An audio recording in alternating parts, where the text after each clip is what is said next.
Indirect transfer में देखो क्या होता है। ये एक अमेरिकन कंपनी है who wants to buy an Indian company. Indian company अपना बिजनेस कहाँ कर रही है? इंडिया में कर रही है। अगर अमेरिकन कंपनी इस बिजनेस को खरीद लेती है तो इंडियन गवर्नमेंट को टैक्स मिलना चाहिए, मेन काम तो इंडिया में हो रहा है। अब इन दोनों ने मिलकर सोचा है इंडियन गवर्नमेंट को टैक्स नहीं देना। इंडियन कंपनी के जितने भी शेयर्स थे पहले उनको ट्रांसफर किया, दे ट्रांसफर द शेयर्स, किसी लार्जर कंपनी में शेयर्स ट्रांसफर कर दिए। This let's call this a shell company. They transferred the shares of this Indian company to first a shell company. बहुत सस्ते में, बहुत सस्ती वैल्यूएशन में इंडियन कंपनी के शेयर्स इस शेल कंपनी को बेच दिए।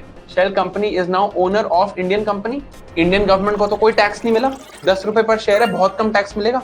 अब ये जो अमेरिकन फर्म है ये इस कंपनी को खरीद लेगी। They will buy this shell company. Shell company कहाँ लोकेटेड है भाई? केमन आइलैंड्स में लोकेटेड। अब मैंने अपनी शेल कंपनी को यूएसए को भेज दिया, यहां मैंने पूरे पैसे लिए।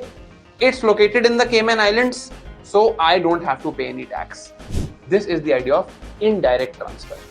I had to transfer my company to them. I just did it indirectly.